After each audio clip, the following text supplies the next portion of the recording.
श्री कृष्णा श्री कृष्णा श्री कृष्णा। गुरुर्ब्रह्मा गुरुर्विष्णु गुरुर्देवो महेश्वरः गुरु साक्षात् परं ब्रह्म तस्मै श्री गुरवे नमः। तस्मै श्री गुरवे नमः।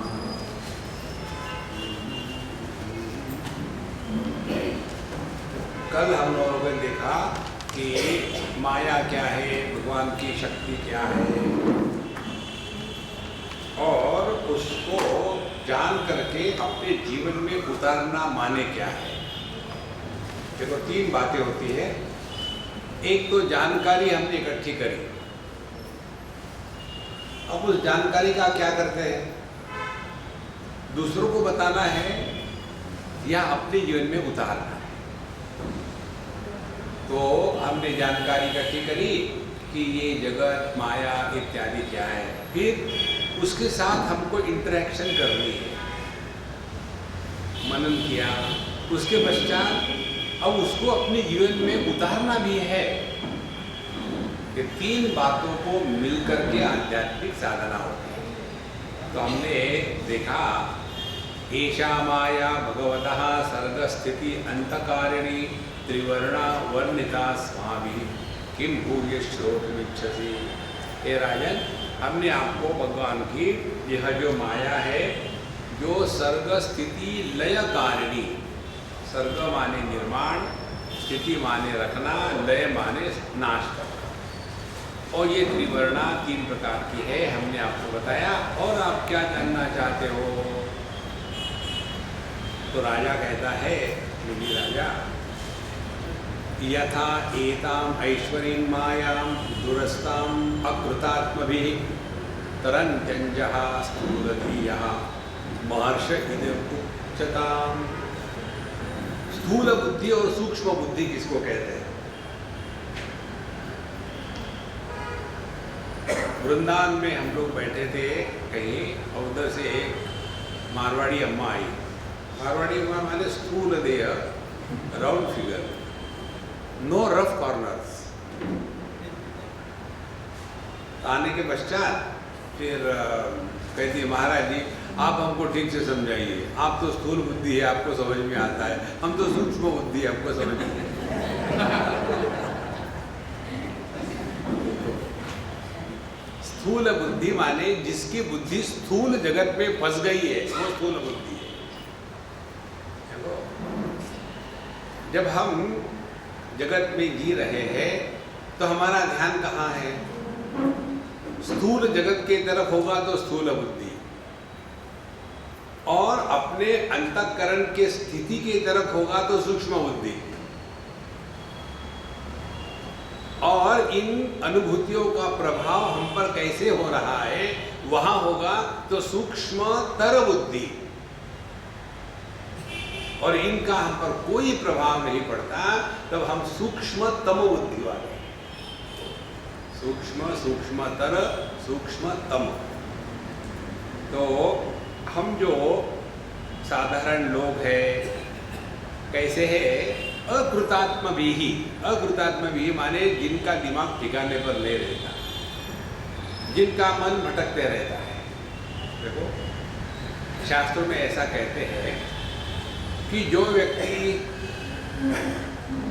योग के लिए सक्षम नहीं है, योगा नहीं कर सकता क्योंकि भोग में लगा है। दूसरी बात, वो ज्ञान में भी प्रवेश नहीं कर सकता क्योंकि स्थूल बुद्धि है। तो ऐसे लोगों के लिए क्या करना है?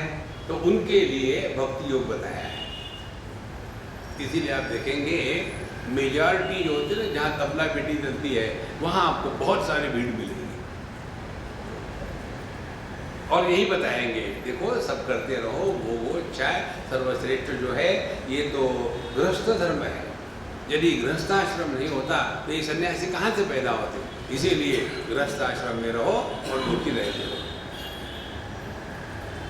तो जिन्होंने अपने मन को नियंत्रण करना ये कभी सोचा ही नहीं, अब हम आपको एक प्रश्न पूछते हैं, उसका उत्तर अपने मन में देना, किसी को जोर से मत देना। आज तक हमने कितना प्रयत्न किया है अपने मन को सुधारने के लिए? हम दुनिया को सुधारने में लगे। दुनिया अच्छी हो, सास अच्छी हो, बहू अच्छी हो, लड़का अच्छा हो, लड़की अच्छी हो, उधर तो लगा ले, घर अच्छा हो, कपड़े अच्छे हो, ठीक ठाक होना चाहिए। लेकिन जिस मन के माध्यम से हम जगत के साथ व्यवहार करते हैं, उस मन को ठिकाने पर रखने के लिए आज तक क्या किया है? क्योंकि मन में विचार आते हैं, इसीलिए हम विचारक नहीं है। दो प्रकार की स्थिति, एक जंगल, दूसरा बगीचा। जंगल और बगीचे में क्या फर्क है और क्या समानता है? समानता ये है, दोनों जगह में पेड़ उगते हैं, दोनों जगह लोग जाते हैं। और फर्क क्या है? जंगल में जाओ तो डर लगता है, बगीचे में प्यार करने के लिए जाते हैं। और जंगल के जो पेड़ है, उनके उगने का कोई नियम नहीं, कहीं भी कोई भी पेड़ उगेगा, उसमें जंगली जानवर होंगे, सब कुछ होगा, हमेशा भय बना रहेगा। और बगीचे में एक एक पेड़ को चुन चुन के लगाया जाता है। कहने के लिए तो दोनों जगह वनस्पति ग्रो हो रही है। अब अपने अंदर झांक के देखो, अपना मन बगीचा है कि जंगल है? कोई भी विचार कहीं भी कैसा भी आ रहा है, देखो संतो, आध्यात्म का तात्पर्य घंटी बजा करके भगवान के सर पर नारियल फोड़ना नहीं। अध्यात्म का तात्पर्य अपने मन की स्थिति का ध्यान रखना। तो हम जो अकृतात्म है, अकृतात्म माने जिन्होंने अपने मन को ठीक करने का कभी प्रयत्न ही नहीं किया, तो ऐसे जो हम स्थूल बुद्धि है, स्थूल धिया, क्योंकि हमारे लिए अध्यात्म माने क्या? अध्यात्म माने हमारे बच्चे हमारी बात माने, हमारी बहू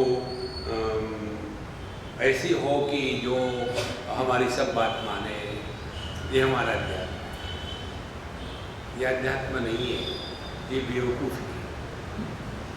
तो ऐसे स्थूल दिया, तो हमारे जैसे ये जो लोग हैं, तो हम लोग ये भगवान के बारे में, भगवान की माया के बारे में किस प्रकार से समझ सकते हैं?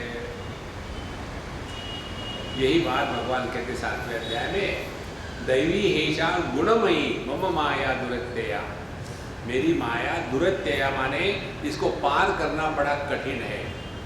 और गुणमयी, गुण का अर्थ है रस्सी, ये हमको रस्सी से बांध के रखती है। तो ये हमको बताइए कि हम इस माया के पार कैसे जा सके? तो प्रबुद्ध जी उसका उत्तर देते हैं, कर्मणि आरंभमाणानां दुःख हत्ये सुखाय च पश्येत् पाक विपर्यासं मिथुनीचारिणां नृणां। तो कहते हैं, जो व्यक्ति इस जगत में शादी करके बच्चे पैदा करने में लगे हुए हैं, किस लिए करते हैं? ध्यान से सुनना, हम आपके मूल सिद्धांत बता रहे हैं। वेदांत में जब व्यक्ति प्रवेश करता है तो पहला जो लेक्चर होता है उसमें ये बताते हैं कि हम जो भी कर रहे हैं सुख की प्राप्ति के लिए कर रहे हैं। ये स्टैंडर्ड सेंटेंस होता है, जो भी कर रहे हैं। आदमी शादी किस लिए करता है? सुख की प्राप्ति के लिए। डाइवोर्स किस लिए करता है? सुख की प्राप्ति।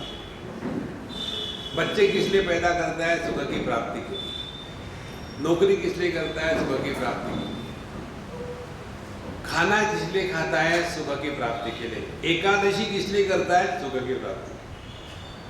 देखो, माने हमारे जीवन के सभी कार्यकलाप, चाहे प्रवृत्ति हो या निवृत्ति हो, जो भी कुछ हो, इसके पीछे प्रयोजन क्या है?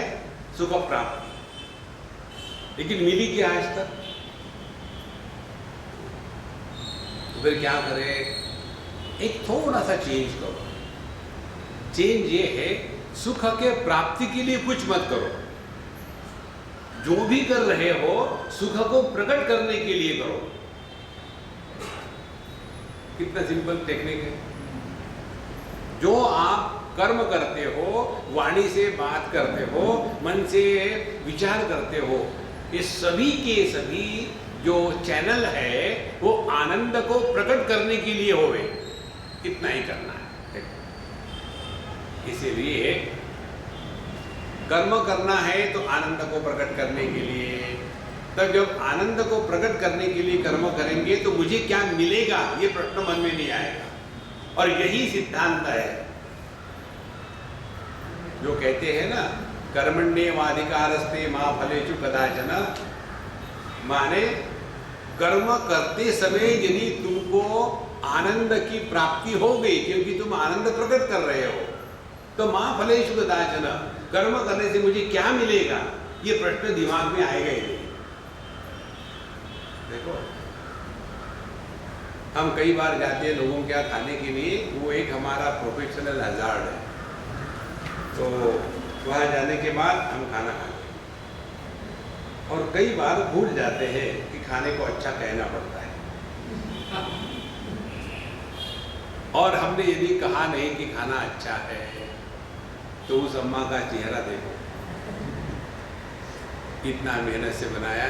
एक हमको एक मित्र मिला था, उसके उसने मुझे बुलाया, ऐसे ही कहीं तुम्हें देखा, खाना खाने ले गया। और उसके पश्चात उसकी पत्नी ने खूब बढ़िया क्या क्या बनाया और हम लोग अपने बात करने में लग गए। ये कहाँ गया, वो कहाँ गया, ऐसा क्या वैसा क्या, खूब बातें करी, खाते गए, बात करते गए। उठ करके जब जाने लगे तो उसने मुझे कहा कि भाई तुम स्वामी बन गए, इसका मतलब थोड़ी है कि तमीज़ नहीं होनी चाहिए। मैंने क्या हो गया बाबा? बोले मेरी पत्नी इतना बढ़िया खाना कभी नहीं बनाती, उसने इतना बढ़िया खाना बनाया, कम से कम कहते तो सही ठीक बना है। हमने कहा नहीं तो उसको दुख हुआ। माने कर्म का फल क्या है, हमने किसको खाना खिलाया और उसने कहा कि अच्छा है, तब हम खुश होंगे। तो हमने अपने कर्म के फल की अपेक्षा रख करके अपने आनंद को भविष्य में पोस्टपोन कर दिया है ना। देखो, खुशी को पोस्टपोन मत करो। यदि यहां आप मस्त हो तो हमेशा मस्त रहोगे, यदि अब आप मस्त हो तो हमेशा मस्त रहोगे, इस परिस्थिति में मस्त हो तो हमेशा मस्त रहोगे। वहां जाकर के उस समय में, उस परिस्थिति में हम खुश होंगे तो वो खुशी नहीं होगी, वो खुशी का कार्टून होगा। देखो, इसीलिए यहां जो टेक्निक बताते हैं, मिथुनी चारिणाम नृणाम, जो केवल भोग में लगे हुए हैं, ऐसे जो व्यक्ति है वो सब कुछ करते हैं सुख की प्राप्ति के लिए और दुख की निवृत्ति के लिए, लेकिन उनको उसका फल उल्टा मिलता है और फिर भी वो समझते नहीं, क्योंकि स्थूल बुद्धि है। नित्यार्तिदेन वित्तेन दुर्लभेनात्मना मृत्युना गृहापत्याप्त पशुभिः का प्रति साधिकश्चलैः। जो वस्तु मिलने के लिए बड़ी कठिन है, उसके बाद जिस वस्तु से हमेशा पीड़ा मिलती है, परेशानी रहती है, ऐसा पैसा, घर, बीवी, बच्चे, उनसे सुख की अपेक्षा करना, इससे बड़ी मूर्खता कोई नहीं। एक आपको गणित बताते हैं, ट्राई करो। Right of your rights right away before they perform your rights right now. Simple बात है। किसी से कोई अपेक्षा ना रखे तो आप कभी दुख हो ही नहीं सकते। अब कोई एक ने पूछा था कि स्वामी जी आपके मस्ती का क्या राज है? हमने कहा हम जरा एबनॉर्मल है। नॉर्मल लोग मस्त नहीं रह सकते, एबनॉर्मल रह सकते। तो क्या एबनॉर्मलिटी है? हमने कहा देखो, हमको कैओस अच्छा लगता है, शांति नहीं अच्छी लगती है, तो कैओस के लिए कुछ करना नहीं पड़ता, चारों तरफ है, विल बी मस्त। हमको कंफ्यूजन अच्छा लगता है, देखो, हमको साफ सफाई अच्छी नहीं लगती, चारों तरफ कचरा पड़ा हुआ अच्छा लगता है। आपको दुखी होने का चांस ही नहीं। यदि आप ये कल्पना करो अमुक होना चाहिए, वो तमुक होना चाहिए, परफेक्शन होना चाहिए, ये जो परफेक्शनिस्ट होते हैं ना, दे आर परफेक्टली मिजरेबल। जगत में रहना है ना तो परफेक्शन के चक्कर में मत पड़ना। ये भगवान की दुनिया परफेक्ट नहीं है। सभी नाले नदियाँ देखो, क्या लाइन से ऐसी कि सीधी लाइन से, गंगा जैसी थी, जमुना से, ऐसा तो नहीं है। कैओस में जो मजा है, जो कंफ्यूजन में मजा है, और कहीं नहीं। अब ये सिद्धांत तो ले लो तो आपको दुखी होने का चांस ही नहीं। लेकिन हम चाहते हैं परफेक्शन हो। और भगवान ने इसीलिए इस दुनिया में क्या किया है, दो विरुद्ध प्रकार के लोगों को इकट्ठा कर देते, जिसको कहते हैं विवाह। वी माने विरुद्ध, वाह माने वाह वाह।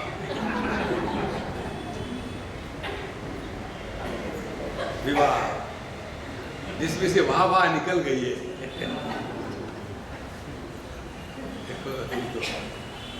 तो ऐसा कहते हैं marriages are fix in the heavens. लेकिन ये अपूर्ण वाक्य है, आगे भी और है। Marriages are fix in the heaven, so also the lightning and thundering भी वही से साथ आ रहा है। ये जो चीजें है ना, इनसे कोई अपेक्षा ना करें। आपको अन्य वस्तु से सुख कभी भी परिपूर्ण नहीं मिल सकता। केवल अपने अनुभूतियों का विश्लेषण करें। गहरी नींद में जो हमारे सुख का कारण है वो बाहर नहीं है। वहां पति नहीं, पत्नी नहीं, भाई नहीं, बहन नहीं, पैसा नहीं, दारिद्र्य नहीं, और अमीरी नहीं, कार नहीं, बेकार नहीं, कुछ भी नहीं, फिर भी हम मस्त होते हैं। तो ये मस्ती आई कहां से? बाहर से नहीं आई महाराज। किसी भी वस्तु की इच्छा हमारे मन में विक्षेप निर्माण कर देती है। विक्षेपित मन को दुख का अनुभव कहते हैं। विक्षेप रहित मन को सुख का अनुभव कहते हैं। तो जैसे कि कोई वस्तु चाहिए, चाय चाहिए आपको, तो चाय नहीं मिली तो मन में विक्षेप आ गए। तो फिर हम चाय पीते तो क्या करते हैं, इन विक्षेपों को हटा देते हैं। जहाँ विक्षेपों को हटाए आनंद की प्राप्ति हुई। और हमारी समझ क्या है, चाय नहीं थी तब दुखी था, चाय पीने के बाद सुखी हो गया, इसीलिए चाय से सुख आया। इससे बड़ी बेवकूफी और कोई नहीं। देखो महाराज, अशांतस्य कुतः सुखम, जहां शांति नहीं वहां सुख नहीं है। तो एवं लोकम परम विद्या नश्वरम कर्म निर्मितम सतुल्यातिशय ध्वंसम यथा मंडलवर्तिनाम। इस प्रकार से जैसे इस दुनिया में कर्म के माध्यम से मिलने वाली जो भी वस्तुएं हैं वो सुख का साधन नहीं हो सकती, इसी प्रकार से कर्म से मिलने वाला जो परलोक है वो भी बकवास है। देखो, आप लोग तो भगवद गीता के महाज्ञानी हो। उसमें द्वितीय अध्याय में भगवान कहते हैं, यामिमां पुष्पितां वाचं प्रवदन्ति अविपश्चितः वेदवादरता पार्थ नान्यदस्तीति वादिनः कामात्मानः स्वर्गपरा जन्म कर्म फलप्रदां क्रिया विशेष बहुलां भोगैश्वर्य गतिं प्रति। जो कामात्मानः है, जिनका आत्मा शाम नहीं काम है, ये चाहिए वो चाहिए, ऐसा चाहिए वैसा चाहिए, फिर उसके लिए क्या है, चले गए मंदिर में जाकर के भगवान के सामने कहा, भगवान हाँ जी, भगवान कहते let us write an MOU। MOU मालूम है ना, मेमोरेंडम ऑफ अंडरस्टैंडिंग। तो हाँ जी बोलो क्या लिखना है। भगवान आपके पास अनंत शक्ति है लेकिन एक भी इच्छा नहीं, मुझे मालूम है। भगवान मेरे पास अनंत इच्छाएं, एक भी शक्ति नहीं, वो भी मुझे मालूम है। हम लोग पार्टनरशिप करें, आपकी अनंत शक्ति और मेरी अनंत इच्छाएं दोनों का इन्वेस्टमेंट करेंगे तो आपकी शक्ति भी वेस्ट नहीं होगी और मेरी इच्छा भी पूरी हो जाएगी। भगत जी महाराज की जय। ये भक्ति नहीं होती महाराज। इसीलिए यहाँ कहते हैं कि केवल समझ लो, जिस प्रकार से इस जगत के कर्म से प्राप्त जो वस्तुएं हैं वो नश्वर है, इसी प्रकार से एवं परम लोकम विद्या नश्वरम। लेकिन हम जो भी करते हैं केवल इसी के लिए कि हे भगवान हम स्वर्ग में जाए, और स्वर्ग में जाके करोगे क्या? मेडिटेशन। देखो, स्वर्ग में जाकर के मेडिटेशन करेंगे ऐसा ही है शादी के बाद हनीमून के लिए गए और ध्यान कर रहे। देखो संतो, जो भोग प्रधान व्यक्ति है उसी के मन में स्वर्ग की बात आती है। स्वर्ग का वास्तविक अर्थ है स्व माने हम, ग माने गति, अपने पास वापस आ जाओ। स्वर्ग में किसी प्रकार का भय नहीं होता। इसीलिए एवं लोकम परम विद्या नश्वरम कर्म निर्मितम, तो कर्म के द्वारा जो भी आपको प्राप्त होगा वो नश्वर होगा। अच्छा हो गया बता दिया, हम पहले निकम्मे थे, अब बिल्कुल काम नहीं करें। तो ध्यान से सुना, कर्म का प्रयोजन क्या है? कर्म का प्रयोजन है योगिनः कर्म कुर्वन्ति संगम त्यक्त्वा आत्मशुद्धये, अपने अंतःकरण को शुद्ध करना, ये कर्म का प्रयोजन है। अब इसके लिए पहले समझना पड़ेगा कि अंतःकरण की अशुद्धि क्या है। अंतःकरण की अशुद्धि केवल दो वस्तु है, एक तो है राग और दूसरा है द्वेष, और कोई अशुद्धि नहीं। और तीन हमारे शत्रु है, ये दो अशुद्धियां हो गई और तीन शत्रु है। तीन शत्रु है आलस्य, निद्रा, प्रमाद। इनसे अपने को बचाना माने अंतःकरण को शुद्ध करना। निद्रा का तात्पर्य है, निद्रा दो प्रकार की है, एक तो हेल्दी स्लीप और दूसरी अनहेल्दी स्लीप। सुबह जब हम नींद से उठ जाते हैं लेकिन बिस्तर से नहीं उठते, दो बातें हैं। नींद से उठना कोई कठिन नहीं है, बिस्तर से उठना बड़ा कठिन। इसीलिए उपनिषदों में मंत्र आता है उत्तिष्ठत जागृत, पहले बिस्तर से उतरो फिर जगो। फिर जगने की प्रॉब्लम नहीं है, बिस्तर से उतरने की प्रॉब्लम है।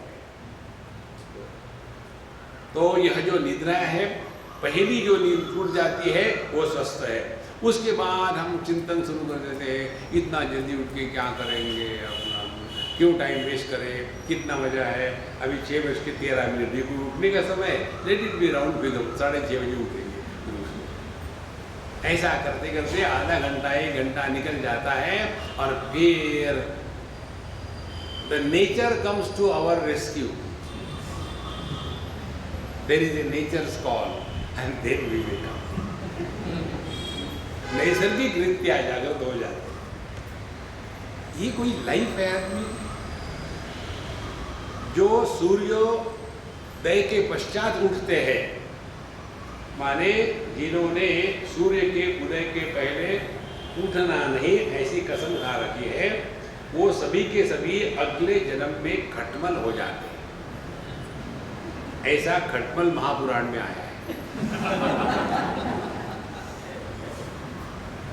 तो आप जो सूर्योदय के बाद उठेंगे तो ढूंढ लेना अगला जन्म का नक्शा कैसा है। अच्छा ऐसे होंगे। ये निद्रा जो है ना, ये भयानक। एक दूसरी बात, आलस्य।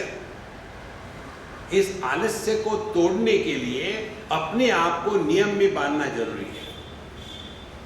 तो एक सिंपल टेक्निक आपको बताते हैं। जो भी काम आप उत्साह से करो उस पे सफलता गारंटीड होती है। उत्साह जैसे ये जो दौड़ने वाले होते हैं ना, 100 मीटर रेस, 1000 मीटर रेस, तो सब लाइन में खड़े रहते हैं। एकदम पोज लेकर के स्प्रिंग के जैसे, और जब उनका सिग्नल हो जाता है तो वो दौड़ते थोड़ी है, दे शूट लाइक ए बुलेट। हमारे जैसा खड़ा होगा तो पहले लुंगी पकड़ते रहे, तब तो पब्लिक पहुंच गई। देखो, तो उनको जैसे प्रारंभ करना है तो परफेक्ट होता है, इसी प्रकार से हमारा दिन कैसे शुरू होता है? Are we beginning our day in an inspired mode? फिर मंडे आ गया, मम्मी ये मंडे क्यों आता है? अरे राम राम, ये लेजी पीपल आर यूजलेस। जो व्यक्ति स्वयं होकर के बिना अलार्म की सुबह बिस्तर नहीं छोड़ सकता, he is good for nothing. Swami ji आप हमको तो नहीं कह रहे।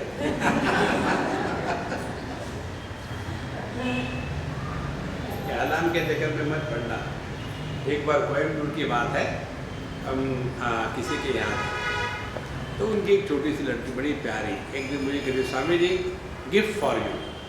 लाओ, बोले ने आंखें बंद करो, मैंने आंखें बंद करी, रखा। तो एक वो छोटा सा प्लास्टिक का टेबल पीस था, घड़ी थी, सो स्वीट। बोले बताओ मैंने आपको क्यों दिया? हमने कहा बिकॉज यू लव मी। बोले नहीं नहीं, फिर सुबह आपको उठना पड़ता है ना, तो इसीलिए अलार्म चाहिए ना, इसीलिए मैंने दिया। आपने वो फेंक दिया, ले तेरे प्लास्टिक के डिब्बी से हम नहीं जगते। इतना भी अपने पर कॉन्फिडेंस नहीं है कि अब जब चाहे जब जग पड़े। देखो महाराज, तब जाकर के जीवन में उत्साह होता है, नहीं तो उधर से बुलडोजर लाना पड़ता है, उठो उठो। तो महाराज, तो यह आलस जो है व्यक्ति के जीवन से रस निकल देता है। आलस, आज करे सो कल कर, कल करे सो परसों, परसों भी क्या करना, अरे बाबा जीना है अब परसों। आलस्य, निद्रा। तीसरी बात प्रमाद। तो ये आलस्य निद्रा को निकालने के लिए कर्म में लग जाओ, सुबह उठ करके दौड़ने चले जाओ। इसके बारे में आपको एक उदाहरण बताते, सच्ची घटना, मैं हमेशा झूठ नहीं बोलता। ठाणे की बात है, एक सज्जन, वहाँ हमारे त्रिपुरा रहस्य पर प्रवचन चलते थे, बहुत पुरानी बात है, 15-20 साल हो गए। तो एक सज्जन कभी आ गए होंगे गलती से, और मुझे कहते हैं स्वामी जी मेरी एक समस्या है। मैंने कहा मैं आपसे बात नहीं करूँगा। बोले क्यों? हमने कहा कल आओ, नहा के आओ, शेविंग करके आओ, कपड़ों को प्रेस होनी चाहिए, जूतों को पॉलिश होनी चाहिए, तब मेरे से बात कर। तो मैं बात नहीं करूँगा। दूसरे दिन बेचारा आ गया, क्या स्वामी जी मेरी पत्नी नौकरी करती है, काम करती है, बोल रहे। फिर भगवान की दया से हमको 4 बच्चे हैं, निष्काम कर्मयोग। मैं इंजीनियर हूँ, लेकिन पिछले 18 साल से मैंने कोई काम नहीं किया। अब मैं क्या कर सकता हूँ? हमने कहा no discussion no argument, agreed? बोले हाँ। तुम ठाणे में रहते हो, रोज ठाणे से निकलो, चर्च गेट तक पैदल जाओ, उधर से ट्रेन से वापस आ जाओ, शुरू करो रोज को। और उन्होंने वैसा करना शुरू कर दिया। 15 दिन के बाद मुझे आके मिले, Swami ji thank you very much, अब मुझे समझ में आया कहाँ गड़बड़ी थी। वो आलस है ना, बिल्कुल ठोक ठोक के भरा हुआ था। इस आलस को तोड़ने के लिए कर्म करता है, नहीं तो आदमी फंसा रहता है, लेजी पड़ा है सुअर के जैसा। तो योगिनः कर्म कुर्वन्ति संगम त्यक्त्वा आत्मशुद्ध है। आलस्य, निद्रा, प्रमाद। प्रमाद माने उसी गलती को 25 बार रिपीट करना इफेक्टिवली। ये जो प्रमाद है यही हमारे दुख का कारण है। ये तीनों को हटा करके फिर अब हम अपने मन पर काम करना शुरू करते हैं। मन पर काम कैसा करेंगे? हमको जो करना है वो करना है। अच्छा लगता है या अच्छा नहीं लगता ये किसी ने पूछा नहीं। देखो हम अपने आप को बड़े इंटेलिजेंट तो कहते ही है, लेकिन देखो राग द्वेष, कोई वस्तु अच्छी लगती है अच्छी नहीं लगती है, इसके पीछे कोई भी लॉजिक नहीं, नो लॉजिक। एक को बैंगन अच्छा लगता है, दूसरे को अच्छा नहीं लगता, क्या लॉजिक है? एक को दूध अच्छा लगता है, एक को कॉफी अच्छी लगती है, क्या लॉजिक है? कोई लॉजिक नहीं। लेकिन हमारा पूरा जीवन किसके द्वारा प्रभावित होकर चल रहा है? ये राग द्वेष के द्वारा। तो कर्म करने का तात्पर्य इस राग द्वेष से ऊपर उठना है।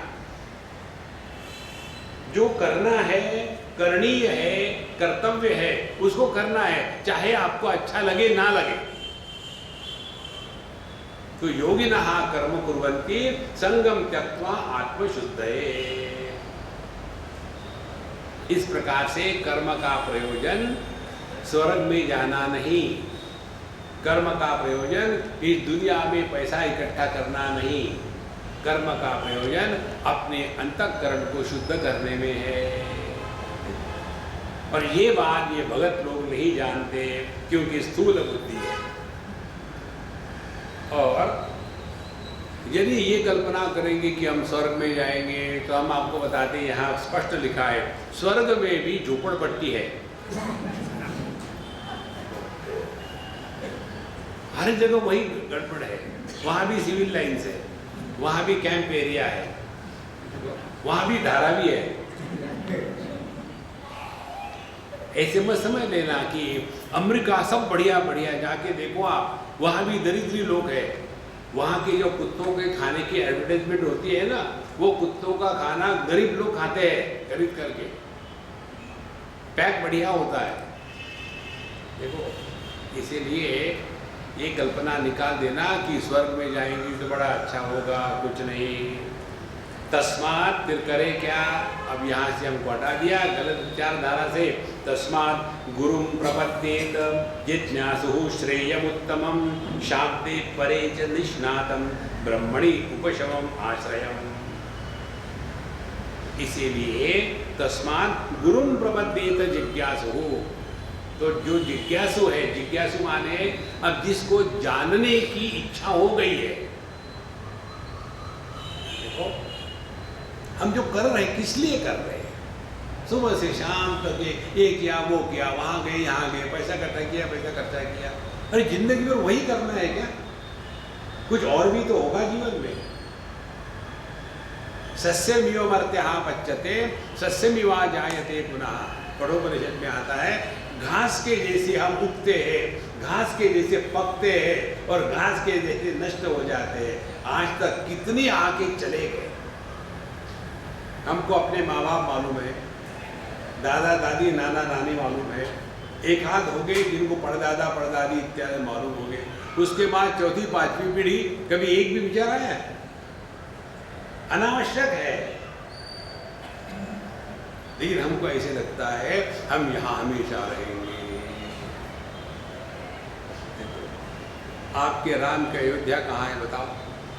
राम राज्य। आपके कृष्ण की द्वारका कहाँ है बताओ? इसलिए इस चक्कर में मत पड़ना। जीवन का एकमात्र लक्ष्य है, वो लक्ष्य ये है कि हम परमात्मा को प्रकट होने के माध्यम बन जाए। वो ढूंढ रहा है। कोई हाथ खाली है भाई, मुझे प्रकट होना है, हमारे हाथ साथ में लगे। कोई वाणी खाली है भाई, वो बिजी है परनिंदा करने में। कोई मन खाली है, वो हो गया दुखी। बुद्धि खाली है, आर्ग्यूमेंट में लगी हुई है। तो परमात्मा को व्यक्त होने के लिए एक भी काउंटर खाली नहीं है, सब जगह एनकाउंटर हो रहा है। वो अध्यात्म का तात्पर्य भगवान का दर्शन नहीं, प्रभु को अपने माध्यम से प्रकट होने दो। जिसके माध्यम से भगवान प्रकट होते हैं उसको महात्मा कहते हैं, और जिसके माध्यम से भगवान को प्रकट नहीं होने देते उसको सीएच आत्मा कहते हैं। सीएच आत्मा माने जीव, छोटा आत्मा। फिर वो रोता रहेगा, सो जा राजकुमारी दरिद्री। इसीलिए महाराज जगत में केवल आनंद प्रकट करना यही जीवन का एकमात्र लक्ष्य है। जो भी करो उसमें आनंद प्रकट हो गए। रोटियां बनानी है तो खुशी से बनावे, ऐसे नहीं पता नहीं इस घर में बना गई तो रोटियां बना के हाथ डूब गए, आज चबाए जा रहे, रोटियां बनाए जा रहे, उस घर में सभी को कॉन्स्टिपेशन होता है।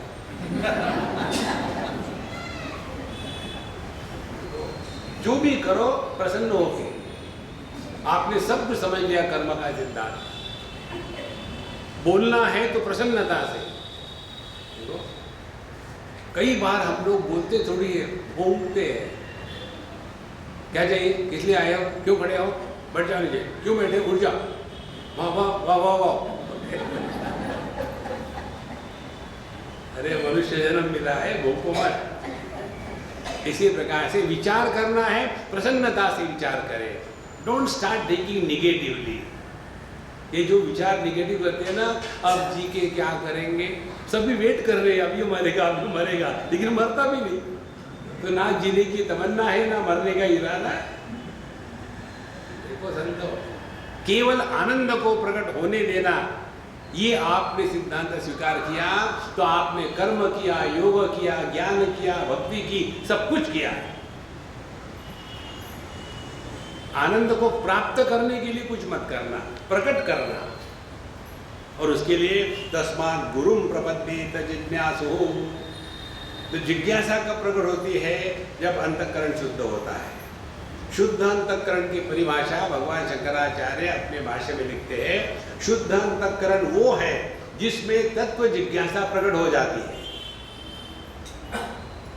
ठीक दर्पण वो है जिसमें सामने आई हुई वस्तु का योग्य यथा योग्य प्रतिबिंब पड़ता है, तब वो ठीक दर्पण है। यदि हम दर्पण के सामने गए और एकदम कद्दू के जैसे दिखने लगे तो गड़बड़ी है उसमें। इसी प्रकार से शुद्ध अंतःकरण का तात्पर्य जिसमें तत्व जिज्ञासा प्रकट हो जाती है, तो श्रेय उत्तमम, और यही अपने जीवन का उत्तम श्रेय है। देखो, श्रेय का तात्पर्य कठोपनिषद में आता है, हर एक घटना हमारे जीवन में दो प्रकार से आती है, वही घटना, लेकिन उसका अर्थ दो प्रकार से हो सकता है। एक तो प्रेय होगा या तो श्रेय होगा। प्रेय माने हमको अच्छा लगता है, अच्छा नहीं लगता। श्रेय माने जो हमारे लिए अच्छा होता है या अच्छा नहीं होता। तो हमारा ध्यान जो हमारे लिए अच्छा है उसको स्वीकार करना, चाहे हमको अच्छा लगे ना लगे। तो महाराज, लेकिन हमारा जीवन कैसा है, जो अच्छा लगता है वो हम करेंगे, जो अच्छा लगता है वो अच्छा होना आवश्यक नहीं। इसलिए श्रेयः उत्तमम, तो हमारे जीवन का श्रेयस क्या है। अर्जुन के प्रश्नों का सौंदर्य यही था, उन्होंने यही कहा, यश श्रेयस्यात् निश्चितम ब्रूहितन में शिष्यस्ते हम शादिमाम त्वाम प्रपन्नम। हे भगवान, मेरे लिए जो योग्य होगा वही आप मुझे बताइए। उन्होंने ये नहीं कहा कि मुझे अच्छा लगता है, जो योग्य होगा। तो श्रेय उत्तम शाब्दी से परे निष्णातम। और कौन से गुरु के पास चले जाए, टच गुरु। देखो, भगवान श्री कृष्ण योगेश्वर थे, यत्र योगेश्वर कृष्ण यत्र पार्थो धनुर्धरः। तो अर्जुन को इतनी सारी भगवत गीता बताने की क्या जरूरत थी। उनके संकल्प मात्र से मथुरा के सभी की सभी पब्लिक द्वारका जी में एक क्षण में पहुंच गए थे। 18वें बार जब जरासंध ने हमला बोल दिया तो भगवान ने वहां मय राक्षस के मय दानव के द्वारा समुद्र में एक द्वार का निर्माण कर ली संकल्प से, और सभी को कहा आंखें बंद करो, आंखें खोल रखोगे तो मरोगे, समझा, आंखें बंद करो, और बोला खोलो, तो सभी के सभी द्वारका में पहुंच गए। जिनको ये योग शक्ति है, ऐसे साक्षात भगवान, क्या वो अर्जुन को टच करके बता नहीं सकते? तो ये उधारी का धंधा होता है। उधारी का धंधा अध्यात्म नहीं है। हमारा यही चक्र होता है कि हमारे एक सज्जन उनको मिलने आए थे अपने फ्रेंड के साथ। स्वामी जी, ये हमारे मित्र है, उनकी एक समस्या है, और उन्होंने समस्या बोलना शुरू कर दिया। हमने पूछा ये गूंगे हैं क्या? बोले नहीं बोल सकते, उनको बोलने दो, वो शुरू कर रहे हैं। उन्होंने कहा स्वामी जी मेरे सभी चक्र खुल गए हैं, कुंडलिनी जागृत हो गई है, लेकिन चक्कर ये हुआ कि मेरे गुरु महाराज मर गए। अब मुझे पता नहीं आगे क्या करना है, इसीलिए मैं आपके पास आया हूँ। और मैं जोर से हंसा। बोले क्यों हंस रहे आप? हमें कहा मैं एक गुरु को तो खा लिया, अब मुझे खाने को आए, मैं नहीं बताऊंगा तुमको, तुम गुरु खाओ। देखो संतो, जहां प्रश्न है वहां संसार है, कोई प्रश्न नहीं होना चाहिए, एक ही। फिर मैं क्या करूं? ये तो ऐसा ही है कि मेरे बटन खुल गए, क्या करूं? बंद कर लो। मेरे चक्र खुल गए। कैसे खुल गए? गुरु महाराज ने शक्ति पात की, फिर वो चले गए, शक्ति ले गए, पात रह गया। ये उधारी का धंधा आपको कभी भी योग्य दिशा में नहीं ले जाएगा। एक बड़े महात्मा जी थे, अपने साधन काल की बात बता रहे थे। उनका मन भगवान के नाम में नहीं लग रहा था, मन भटक रहा था, तो एक महात्मा के पास चले गए। तो महाराज जी पता नहीं भगवान का नाम लेना चाहते, मन भटकता है, चुप बैठ गए। मेरे बात कहो। उन्होंने शुरू कर दिया, कहो मेरे बात। ओम श्री राम जय राम जय जय राम, ओम श्री राम जय राम, जाओ। और उनका शुरू हो गया। 1 दिन, 2 दिन, 4 दिन, 8 दिन चल रहा है, 15 दिन। अब उनको कॉन्फिडेंस आ गया, अब तो मैं भगवान का नाम लेता हूँ, उसी क्षण से गायब। फिर मन भटकने लग गया। फिर पहुंचे महाराज जी, 15 दिन तक तो मैंने भगवान का नाम ठीक से लिया, लेकिन अब फिर गड़बड़ हो रही है।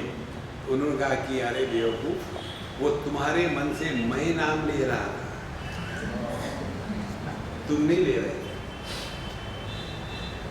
देखो, जैसे हम ये अभिजीत की कार में बैठ के आते हैं, तो क्या हमारी है कार? ये उधारी का धंधा है। अन्य के जेब के पैसों से हम अमीर नहीं हो सकते। इसी प्रकार से अन्य के कहने से जो होगा वो टेम्पररी होगा, परमानेंट नहीं होगा। अपनी कमाई करो। और इसीलिए शास्त्रों में आता है, तद विज्ञानार्थम गुरुमेवाभिगच्छेत् समित पाणी श्रोत्रियम ब्रह्मनिष्ठम गुरु। देखो, सिद्ध महात्माओं के साथ रहना हरे गहरे गहरे नत्थु खैरे का काम नहीं होता।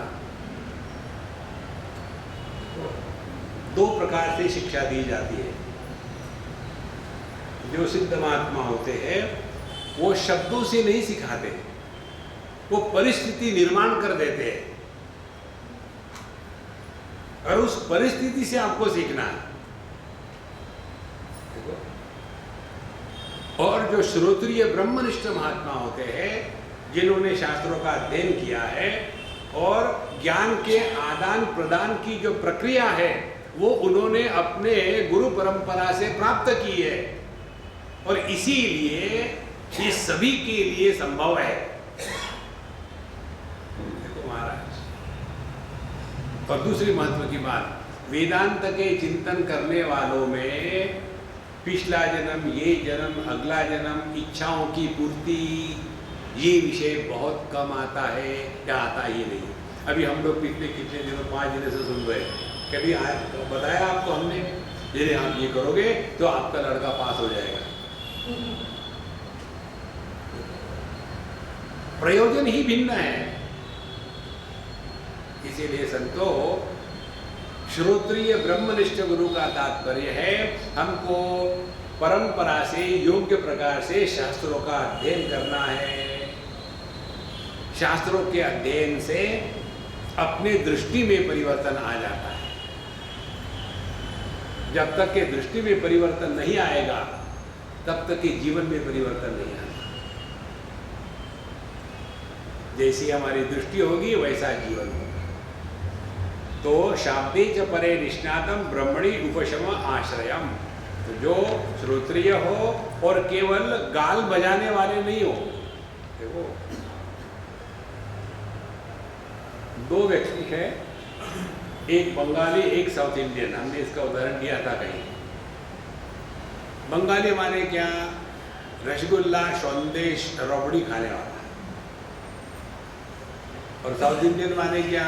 इडली, सांभर खाने वाला। अब दोनों ने अपना अपना खाना खाया और ऐसा कुछ हो गया कि दोनों को धार से उल्टी हो गई। और हम लोग खड़े वहां, उल्टी हो गई। अब हम ऐसा डिस्कशन करेंगे क्या कि इसकी उल्टी अच्छी है, रसगुल्ला, संदेश, इसकी इडली, सांभर। उल्टी किसी की भी हो, घृणास्पद होती है ना। इसी प्रकार से चाहे दुनियादारी के विषय हो, चाहे शास्त्र हो, जब उल्टी के रूप में बाहर आते हैं, उल्टी माने सीधी नहीं। सीधी क्या होगी? जब खाना अंदर गया, उसको पचाया, उसको एसिमिलेट किया, उससे शक्ति प्राप्त हो गई, वो सीधी है।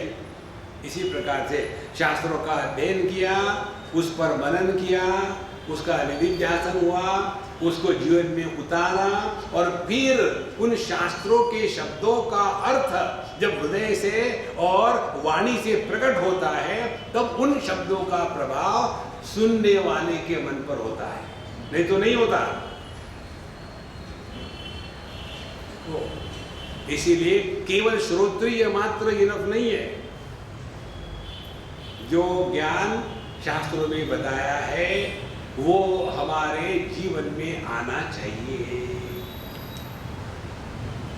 ऐसे साधु संतों के बारे में नारद भक्ति सूत्र में आता है, शास्त्री कुर्वन्ति सत्शास्त्राणि, तीर्थी कुर्वन्ति तीर्थानि। तीर्थ क्षेत्र जो होते हैं वो वहां के ईंट पत्थर नदी नाले से नहीं होते। आप हमारी शिरडी में जाके देखो, वहां एक भी ऐसा स्थान नहीं कि जो सुंदर हो। नमकीन पानी है, गर्मी बहुत है, भीड़ भड़का है, एक बकेट पानी के 10 रुपए पड़ते हैं, लेकिन इतने लोग वहां की किस लिए जाते हैं? क्योंकि वहां एक साधु संत थे। इसीलिए श्रोत्रिय ब्रह्मनिष्ठ गुरु के पास चले जावे और फिर वहां उनके बाद जाकर के शास्त्रों का अध्ययन, सत्संग इत्यादि करे। तत्र भागवतान धर्मान शिक्षेत गुरुवात्म दैवतः अमायया अनुवृत्त्यायैहि तुष्येत आत्मात्मदो हरिः। अब वहाँ तो गए महाराज जी के पास, गुरु महाराज के पास, और जाने के बाद क्या कहते हैं कि यह जो जिज्ञासु है इसने गुरु में साक्षात परमात्मा का ही भाव रखना है। ध्यान से सुनना, श्वेताश्वतर उपनिषद का अंतिम मंत्र है, उसमें कहते हैं यस्य देवे परा भक्ति यथा देवे तथा गुरौ तस्यैते कथिता ह्यर्था प्रकाशन्ते महात्मना। जिसके हृदय में गुरु के प्रति वैसी ही भक्ति है जैसे भगवान के प्रति होती है, ध्यान से सुनना, हम जिसको आदर देते हैं उस आदर का प्रभाव आदर देने वाले पर नहीं पड़ता, जो आदर दे रहा है उस पर पड़ता है। देखो, जहां हम आदर युक्त व्यवहार करेंगे वही हमको समझ आती है। आपने अपने जीवन में ये अनुभव किया होगा, स्कूल में कोई ना कोई एक टीचर ऐसा होता है पूजक, जिस टीचर के प्रति हमारे मन में बड़ी घृणा होती है। तो फिर वो जो टीचर होगा और वो जो पढ़ाता है, हम कसम खाते हैं जिंदगी में मैं संस्कृत नहीं पढ़ूंगा, वो टीचर बहुत खराब है, मुझे हमेशा पनिशमेंट देता है। जिसके प्रति आदर नहीं होता उससे हम सीखना नहीं चाहते। इसीलिए कहते हैं कि शिक्षेत गुरुआत्म दैवतः, गुरु को परमात्मा आत्मस्वरूप से आदर से ही हम अप्रोच होवे, और अमाया अनुवृत्त्या, छल कपट के साथ नहीं। प्रश्न पूछने के अनेक कारण होते हैं। एक तो कारण होता है परीक्षा लेना, दूसरा कारण होता है अपने ज्ञान का प्रदर्शन करना। एक बार हम वृंदावन में बैठे थे और बाहर में धूप थी, बढ़िया विंटर का समय था, हम चाय पी रहे थे और 10-12 लोग बैठे थे। उतने में एक सज्जन आ गए और आकर के बोले, स्वामी जी मुझे कुछ पूछना है। हमें पूछो। 1.5 घंटे तक उन्होंने प्रवचन किया। फिर मुझे कहते हैं, हाँ अब बताओ। तो मैंने सबको पूछा, भाई इन्होंने क्या प्रश्न पूछा है, आपको समझ में आया कि मुझे तो समझ में नहीं आया। बोले नहीं, इन्होंने प्रश्न थोड़ी पूछा, इन्होंने प्रवचन दिया है। देखो, तो जिज्ञासा है या अपने पांडित्य को प्रकट करना है, परीक्षा लेनी है। तो यदि हमारे हृदय में माया नहीं होगी, अमाया और अनुवृत्त्या सिंसियरली उसमें लगे, तो यही तुष्येत आत्मा आत्मदो हरि, जिसके द्वारा भगवान हमको सब देते हैं, ऐसे परमात्मा संतुष्ट हो जाते हैं। इसीलिए जो हम लोग उपनिषदों का अध्ययन करते हैं ना, तो पहले शांति पाठ आता है, ओम सहनावतु सहनौ भुनक्तु, सहना भवतु नहीं, सहनौ अवतु, हम दोनों की रक्षा होवे। दोनों की रक्षा किससे, किसकी रक्षा? शिष्य की रक्षा होवे गुरु से और गुरु की रक्षा होवे शिष्य से। सहनौ भुनक्तु, कई लोग खाना खाते समय कहते हैं इसको, ये खाने का मंत्र नहीं है, यह अध्ययन का मंत्र है। तो इस प्रकार से योग्य प्रकार से वातावरण में जाकर के गुरु महाराज से शिक्षा प्राप्त करें, और इसके पश्चात जो भागवत धर्म हमारे जीवन में उतरने हैं, अब उनके बारे में बताते हैं।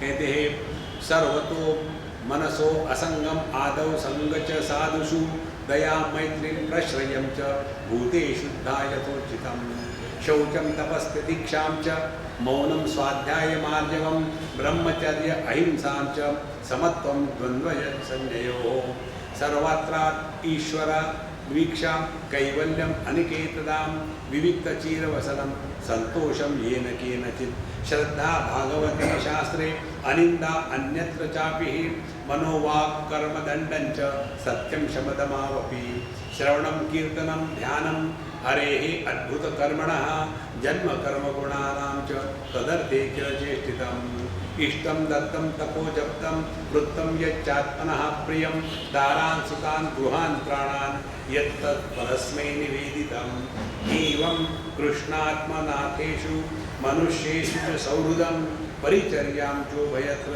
महत्सु नृषु साधुषु। अब ये उन्होंने भागवत धर्म को जीवन में उतारना माने क्या, इसमें पूरा देखेंगे आप। कहीं भी मेकअप की बात नहीं कही। भगवान के भक्त का मेकअप कैसा होना चाहिए कहीं नहीं लिखा। चाहे आप फुल स्टॉप लगाते हो .com या चाहे आप U टर्न का साइन लगाते हो या आप लाइनें खींचते हो, कहीं नहीं बताया। कपड़े कौन से, लाल पीले हरे नीले, कोई मतलब नहीं। जूते है, खड़ा है, कोई मतलब नहीं। दाढ़ी लंबी है छोटी है, कोई मतलब नहीं। भागवत धर्म हृदय के धर्म होते हैं, शरीर के नहीं होते, और हम उसी में लगे रहते हैं। इसीलिए कहते हैं पहली बात, सर्वतः मनसा असंगम आदौ, जितने भी दुनिया की चीजें हैं उसके प्रति अनासक्त भाव होवे, कहीं चिपको मत। इसीलिए हम पूरे दुनिया में घूमते हैं ना, हमारे साथ कोई भी इसीलिए नहीं होता। हम कई बार लोग कहें स्वामी जी आप अकेले जाते हो, किसी को ले जाओ, हमें क्या फिर उसके सूटकेस मुझे उठानी पड़ेगी। देखो सबको अपने साथ कन्हैया है महाराज, वो उसके जैसा बढ़िया सेक्रेटरी और कोई है ही नहीं। जिस प्रकार की प्लानिंग वो कर सकता है, हम भी नहीं कर सकते। थोड़ा तो उसको चांस दे दो। वो कंपनी सेक्रेटरी नहीं है, वो दुनिया का सेक्रेटरी है, परफेक्ट। तो असंग वस्तु व्यक्तियों में आसक्त न होवे और सत्संगति हमेशा बनाए रहे। सबसे बड़ी श्रेष्ठ भागवत की साधना है सत्संग, सत्संग, सत्संग। सत्संग को भगवान शंकराचार्य ने जिस ग्रंथ में लिखा है उसका नाम है मोह मुद्गर, उसका दूसरा नाम है भज गोविंदम। भज गोविंदम उसको रिफ्रेन के कारण कहते हैं, लेकिन ओरिजिनल नाम है मोह मुद्गर। मुद्गर माने मेष, उसके ऊपर में बड़ा प्रहार किया है डंडे से। किस पर? मोह पर। सत्संग में हम जब जाते हैं तो हमारी गलत धारणाओं पर प्रहार होता है। पहली हमारी गलत धारणा हम देह है, उस पर प्रहार होता है। दूसरी गलत धारणा हम जीव है, उस पर प्रहार होता है। तीसरी गलत धारणा ये संसार सत्य है, उस पर प्रहार होता है। चौथी गलत धारणा हमारे कारण दुनिया चल रही है। सभी माँ बापों को यही चक्कर होता है, उनको लगता है हम बच्चों को बड़ा कर रहे हैं।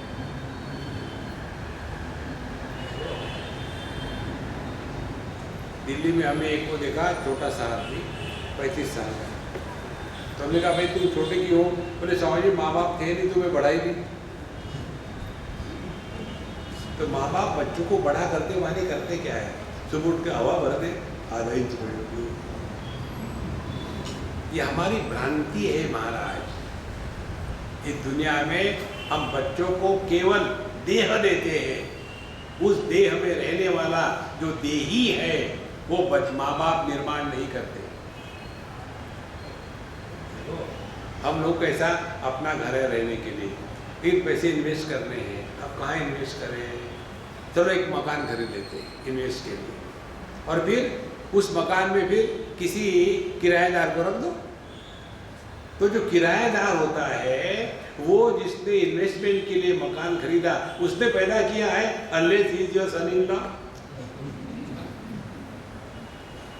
देखो, तो वहां जो रहने वाला है मकान में, उस पर उस मकान मालिक का कोई अधिकार नहीं कि वो घास खाए कि मांस खाए, सुबह उठे कि शाम को उठे, कोई अधिकार नहीं। इसी प्रकार से हम बच्चों को केवल एक अपार्टमेंट बांध के दे दिए, उसमें रहने वाला जो है वो माँ बाप की पैदाइश नहीं है। इस सिद्धांत को लेके चलो आप, तो आप किसी के भी प्रति आसक्त नहीं हो। स्वामी जी ये समझ में तो आता है लेकिन जीवन में उतारना बड़ा कठिन है, तो दुखी रहोगे। हमारा ज्ञान मालूम है कैसा है? नहीं, ये तो मालूम है कि बिजली के सॉकेट में उंगली डालो तो शॉक बैठता है, ये पता नहीं क्या करें। जब भी मैं देखती हूँ ना वो छेद उंगली करने को मन करता है, मैं कर ही देती हूँ, फिर शॉक बैठता है, क्या करूँ? 2-4 को साथ लेके भरना। ये कोई प्रश्न है? देखो महाराज, ये इसलिए होता है कि हम इसको ठीक से समझे नहीं। कैसे समझते हैं? जब हमको मालूम है कि पोटेशियम साइनाइड खाने से आदमी मरता है, मालूम है, खाया तो किसी ने नहीं, सुना ही सुना है। एक दिन एक बच्चा घर आया और अपने मम्मी से मजाक कर रहा था, मम्मी मम्मी आज है ना हमारे स्कूल में हमको पोटेशियम साइनाइड दिखाया था। अच्छा, फिर? और एकदम नमक के जैसा दिखता है, या वो जो पाउडर्ड शुगर होती है वैसे ही दिखता है। तो मैंने क्या किया मालूम है, थोड़ा सा मैं एक पूरी में बांध के ले आया, फिर मेरे किचन में रखा था, याद ही नहीं मैंने कहाँ रख दिया। अब ये खाने में तो गई तुमने डालने दिया ना, वो खाएगी खाना, पूरा का पूरा घर किचन धो धा के साफ, क्योंकि मालूम है, उसको कहते हैं ज्ञान। ये कहना नहीं, ये तो मालूम है देह हमने निर्माण नहीं किया है, देह किसी माँ बाप का बनाया हुआ है, देह हमारी बात मानता नहीं है, इसीलिए हम देह नहीं हो सकते, ये तो मालूम है, लेकिन तो क्या खात मालूम है? इसीलिए संतो, असंग समझदारी से आता है, और समझदारी का जो असंग है उसको कहते हैं वैराग्य, और नासमझी का जो असंग है उसको कहते हैं डिप्रेशन। दोनों जगह में, वैराग्य में और डिप्रेशन में, आदमी वस्तु व्यक्तियों से हट जाता है। आजकल क्या हो गया आपको, आप चुप चुप बैठे हैं, क्या होना है, सब कुछ हो चुका। किसी ने गाली दी, कौन बात करता है हमसे, हम तो अनावश्यक, समझ लेना डिप्रेशन हो गया। वैराग्य में प्रसन्नता रहती है, डिप्रेशन में फ्रस्ट्रेशन रहता है। इसीलिए संतो असंगता, उसके बाद संगच साधुषु, फिर दया मैत्रीम प्रश्रयंश, सभी के साथ। देखो हम आपको एक सिंपल टेक्निक बताते हैं, सबसे प्रेम करना संभव नहीं है, मत करो, लेकिन द्वेष तो मत करना, ये तो संभव है। ये करो तो बहुत बड़ी बात है। एक बार एक अम्मा ने मुझे पूछा, कलकत्ते में सत्संग हो रहा था, तो उन्होंने कहा स्वामी जी कि आज के सत्संग ने मेरी 25 साल की समस्या को हल कर दिया। मैं क्या हो गया सत्संग में आज? बोले आपने एक बात बताई, हमारे मन में सबके प्रति प्रेम नहीं हो सकता, असंभव है। अब मुझे पहले यही खुंदक थी कि सभी महात्मा लोग शास्त्र बताते हैं सबसे प्यार करो, सबसे प्यार करो, लेकिन कितना भी ट्राई करूं मैं अपने सांस से प्यार नहीं कर सकता। पर एक ही खुंदक थी मुझे, सब कहते हैं कि सबसे प्रेम करो, मेरी सांस से प्रेम असंभव है, मैं मरूंगी लेकिन प्रेम नहीं करना। लेकिन आपने मेरा एक बहुत बड़ा बोझा उतार दिया कि सबके साथ प्रेम होना असंभव है। That means I am normal, बोझा खत्म। तो करे क्या फिर? भले प्रेम ना करे लेकिन द्वेष करना छोड़ दो। द्वेष छोड़ने का एक तरीका है, remain indifferent, don't interact, keep away. ये मालूम है कैसे है? जैसे आपने देखा होगा कई घरों में बच्चे होते हैं बहुत बिगड़े हुए हैं, क्योंकि डिसिप्लिन नाम की वस्तु नहीं। तो उन बच्चों को चले जाओ किसी काम से, तो बच्चा आएगा और आपको अटेंशन खींचने के लिए कुछ ना कुछ करते रहेगा। आप उससे बात करो तो सर पे चढ़ेगा, उसको डांटो तो रोना धोना शुरू करेगा। उसका अटेंशन क्या है? Everybody should give me importance. यही अपने मन का हाल है। फिर ऐसे बच्चे से क्या करना है? उसको पीटना है, मारना है? नहीं। फिर रिमेन इंडिफरेंट। हम हैदराबाद में गए थे। अब वो लड़का बहुत बड़ा हो गया, अच्छा हो गया। उसके यहाँ जब हम गए थे, कोई 15-20 साल पहले की बात है, छोटा ही था, कोई 7-8-6 साल का होगा। हम गए जैसे उनके घर में, सामने कांच का टेबल बैठे, अब वो उससे जैसे मैंने देखा, हमको भगवान ने ऐसी एक दृष्टि दी है कि लिफाफा पढ़ करके मजकूर पढ़ लेते, लिफाफा खोलने की जरूरत नहीं। तो मैंने उससे बोलना बंद कर दिया, तुरंत देखा, चुप। तो आकर के मेरे गोद में आकर बैठा, स्वामी जी आपकी दाढ़ी कितनी, उन्हें खबरदार हाथ लगा दिया, हट यहाँ से। पहली बार उसके घर में गया। उसके बाद फिर वो एक्रोबैटिक्स करने लग गए, इस सोफा सेट से उस पर कूद, उससे उस पर कूद, बीच में कांच का टेबल है। तो उसकी माँ को बड़ी परेशानी हुई, उसको अंदर ले गए और चिल्लाने लगा, इसको मार, एक फेंक, वो फेंक। फिर उसकी माँ ने उसको बाथरूम में बंद कर दिया। और मैं अपना असंगोहम मेरा इंटरेस्ट था इडली सांभर में। फिर वो अम्मा मुझे अंदर ले गई, अरे स्वामी जी मैं परेशान हूँ, क्या करूँ इसको। हमने कहा देखो, और 3 साल तक ये रहेगा, अभी 8 साल का है, 11 साल तक ऐसा करेगा। इसके बाद इसके जैसा बढ़िया लड़का कोई नहीं होगा, तो तुमको यही करना है, 3 साल तक सोशलाइजेशन बंद कर डालो। He is unable to contain. तो उसके प्रति इंडिफरेंट रहो। जब इंडिफरेंट रहोगे तो आपको कोई दुनिया में परेशान नहीं करेगा। इसी के द्वारा हम अपने मन को शांत रख सकते हैं। तो दया मैत्री प्रश्रयम च भूतेषु यथोचितम। फिर शौचम तपस्थितिक्षा च। शौच का तात्पर्य, एक बार हम केदारनाथ गए थे, वहाँ एक बाथरूम का बोर्ड लगाया हुआ था, शौचालय। और वो शौचालय बोर्ड एक ऐसा नहीं लिखा था शौचालय, ऐसा था बोर्ड शौचालय, लेकिन लिखने वाला पता नहीं कौन था, श के जगह उसने सौ कह दिया, शौचालय। तो शौच का तात्पर्य है बाहर की साफ सफाई और अंदर का पावित्र्य। केवल बाहर की साफ सफाई हो और अंतःकरण में पावित्र्य ना हो तो वो हॉस्पिटल का ऑपरेशन थिएटर है। केवल अंदर का पावित्र्य हो, चारों तरफ गंदगी हो, वो भी ठीक नहीं। ये पूजा पोथी करने वाले होते हैं ना, इनके वहां देखने इतना गंदा होता है ना,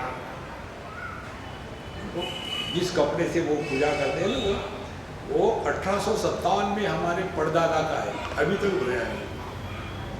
राम राम, नित्य निर्मल साफ सुथरा।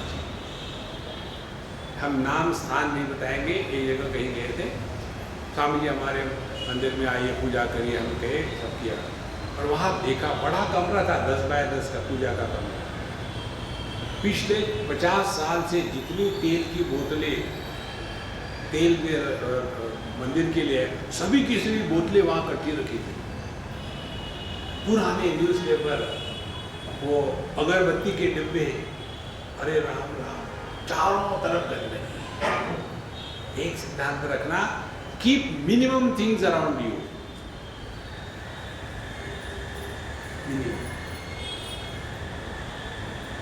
यदि आपको इसका एक्सपेरिमेंट करना है तो किचन में जाके बैठो, देखो आपके मन की क्या स्थिति है, और उसके पश्चात एक कमरे में जहाँ कुछ भी नहीं है आपके सिवा, वहां जाके बैठो, देखो क्या स्थिति है। अगल बगल की जो कचरा होता है ना, उसका प्रभाव मन पर पड़ता है। इसीलिए बाहर की साफ सफाई और अंदर का पावित्र्य। नहीं तो नहाना जुम्मे के जुम्मे, दिन में कम से कम 2 बार तो नहाओ बाबा। दिन में 2 बार, हफ्ते में 1 बार हम नहाते हैं। शरीर से ऐसी सुगंध आती है कि कोई नजदीक आ ही नहीं सकता। सेम में नो, तो जूते के सॉक्स वगैरह, राम राम। साफ सफाई आवश्यक है। हमको लगता है सिंपल लिविंग हाई थिंकिंग, वो सिंपल लिविंग हाई थिंकिंग नहीं है, shabby living and stupid thinking है। की क्लीन, शौच, तप। तप माने, ध्यान से सुनना, तपस का अर्थ है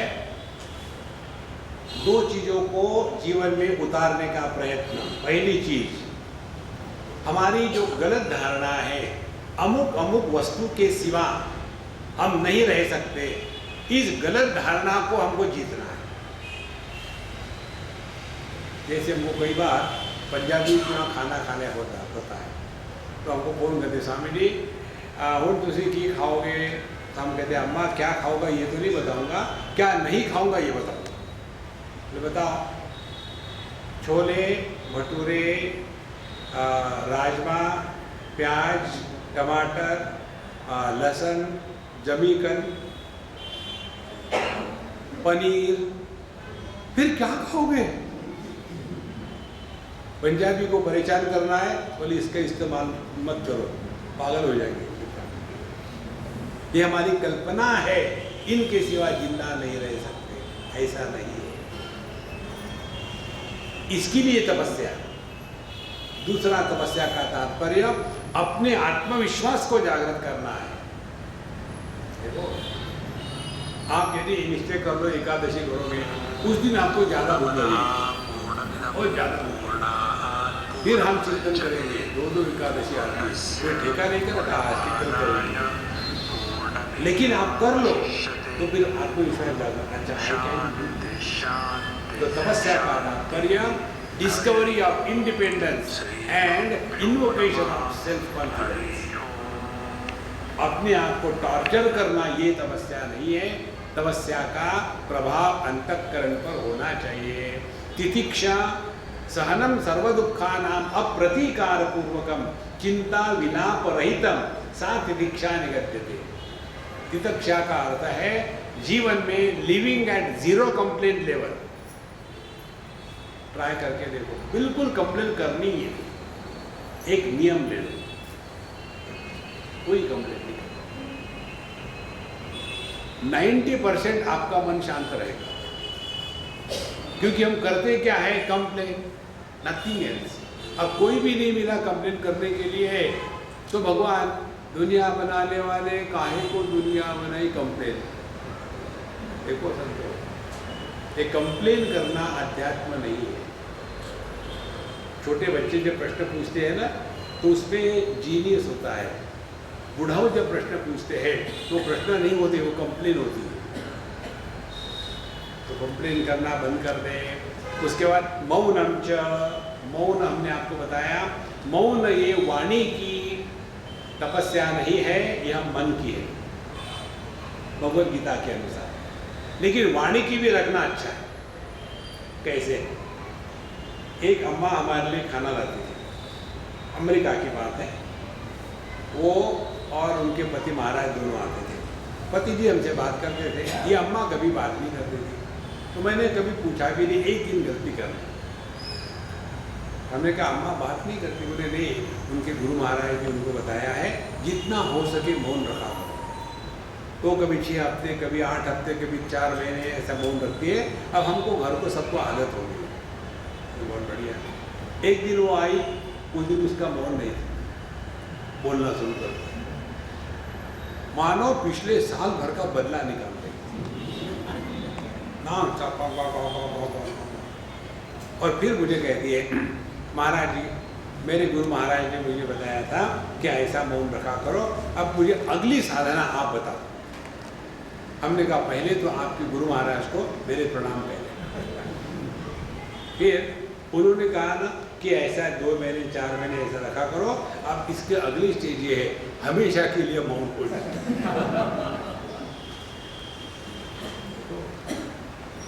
जहाँ आवश्यक नहीं है वहाँ बोलने की कोई आवश्यकता नहीं। हमने आपको 2 टेक्निक बताए हैं। पहले अपने आप से बोलना बंद कर दो।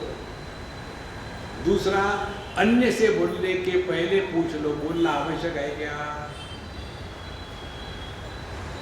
आपको कोई प्रयत्न नहीं करना पड़ेगा मन को शांत रखने का।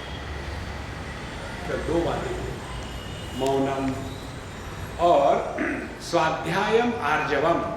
स्वाध्याय का तात्पर्य है दो, एक तो नित्य निरंतर शास्त्रों का अध्ययन करना है, और अध्ययन कैसा करना है भगवान कहते हैं भजन गोविंदम में, भगवत गीता किंचित अधीता गंगा जल लव कणिका पीता।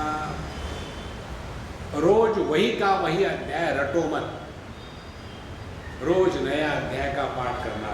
पहले दिन पहला अध्याय, दूसरे दिन दूसरा, तीसरे दिन तीसरा, चौथे दिन 18 होने के बाद 19वां नहीं, फिर से पहले से शुरू। एक तो बात ये हो गई। दूसरी बात, फिर कोई भी एक कमेंट्री ले लो, और हम आपको रिकमेंड करेंगे गीता प्रेस की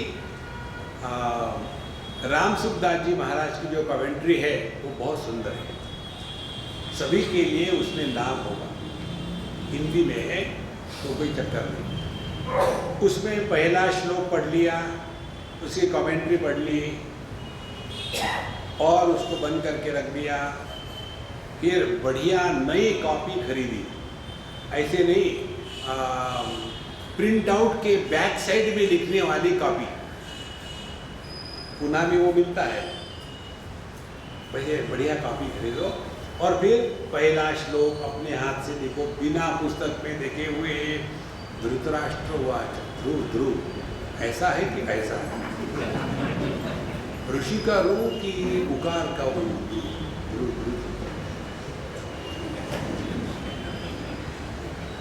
धृतराष्ट्र वाच, फिर लिख दो धर्म क्षेत्र कुरुक्षेत्र है। उसके बाद जो आपको पढ़ने के बाद समझ में आया उसको अपनी भाषा में लिखो। स्वाध्याय, पहले दिन पहला श्लोक, दूसरे दिन दूसरा श्लोक, तीसरे दिन तीसरा श्लोक। 700 दिनों में आपकी अपनी कमेंट्री भगवत गीता पर तैयार हो जाएगी। लेकिन भगवान के लिए पब्लिश मत करें क्योंकि आपको पता चलेगा इससे बकवास कुछ हो ही नहीं सकता। तो ये स्वाध्याय का एक अंग हो गया। दूसरा स्वाध्याय का अंग है अपने मन की स्थिति का हमेशा ध्यान रखना कि ये मन में काम का प्रभाव तो नहीं है, क्रोध का नहीं है, लेजीनेस नहीं है, कहीं गर्मी तो नहीं है, कहीं इंसल्ट तो फील नहीं हो रहा है, किसी को कटवी सुनाने की तो नहीं हो रही है। देखो महाराज, दो बात, शास्त्रों के अध्ययन से दृष्टि में परिवर्तन होता है और मन को नित्य निरंतर देखते रहने से मन कंट्रोल में रहता है। Somebody is watching। देखो आपने देखा होगा स्कूल में बच्चे जब टीचर नहीं है तो कैसा क्या क्या क्या चलता रहता है। किसी ने मजाक भी कर दी, टीचर आ गई तो चुप। इसी प्रकार से कोई देखने वाला हो मन की स्थिति को, कोई देख रहा है चुप बैठो, लेकिन ऐसे लग रहा है कि उसको मैं काट के कीमा बनाऊं, लेकिन कोई देख रहा है ना, कैसे बनाऊं, चुप रहो। प्रभु हमारे हृदय में निवास करके कोई भी क्रिया होने के पहले उनको मालूम है, कोई भी शब्द हमारे वाणी से निकलने के पहले उनको मालूम है, कोई भी विचार हमारे मन से जाए तो उनको मालूम है। इसके बारे में केवल हमको सजग रहना है। अपने आप आपका मन शांत रहने लगे। हमको लगता है कोई देख ही नहीं रहा, उठा कर देख रहा है। एक गुरु महाराज थे, उनके दो शिष्य, उन्होंने दोनों को 2 माचिस दी, कहा ऐसे जगह जला के आपको कोई नहीं देखेगा तुमको, 24 घंटे टाइम। जो स्ट्रीट स्मार्ट था वो गया बाथरूम में फटाफट जला करके सब वो जली हुई माचिस लेकर के आ गया गुरु महाराज। वो बड़ा स्मार्ट हो। दूसरा, उसको आने तो फिर ही रिजल्ट होगा। दूसरा 24 घंटे के बाद आया, एक भी माचिस तिली जलाई है। बोले क्यों? बोले महाराज जहां भी जाता था मैं था। We are not living in awareness. जितना सजग होकर के जियो ना, आपका मन अपने आप नियंत्रण में आएगा। इसको कहते हैं भगवान की भक्ति साधना। तबला पेटी घंटी नहीं। We have to work on our mind. लेकिन इसी में बाहर के आडंबर में फंसे रहते हैं। इसीलिए ये भक्ति का जो मार्ग है, इसमें जो हमारी गलत धारणाएं हैं, उनसे अपने आप को बचाना है। इसीलिए भगवान कहते हैं ना, गुरुते गंगा सागर गमनम व्रत परिपालनम अथवा दानम ज्ञान विहीन सर्वमतेन भजति न मुक्तिम जन्मशतेन। इस प्रकार से आगे भी बताते हैं, ब्रह्मचर्य, अहिंसा, समत्व, उसके बाद सर्वत्र ईश्वर अन्वीक्षा, कैवल्यम, अनिकेता इत्यादि ये जो विषय है, और बाकी का जो प्रभु इच्छा होगी उसको हम कल के सत्संग में पूरा करेंगे। ओम पूर्णमदः पूर्णमिदं पूर्णात् पूर्णमुदच्यते पूर्णस्य पूर्णमादाय पूर्णमेवावशिष्यते। ओम शांति शांति शांति। हरि ओम।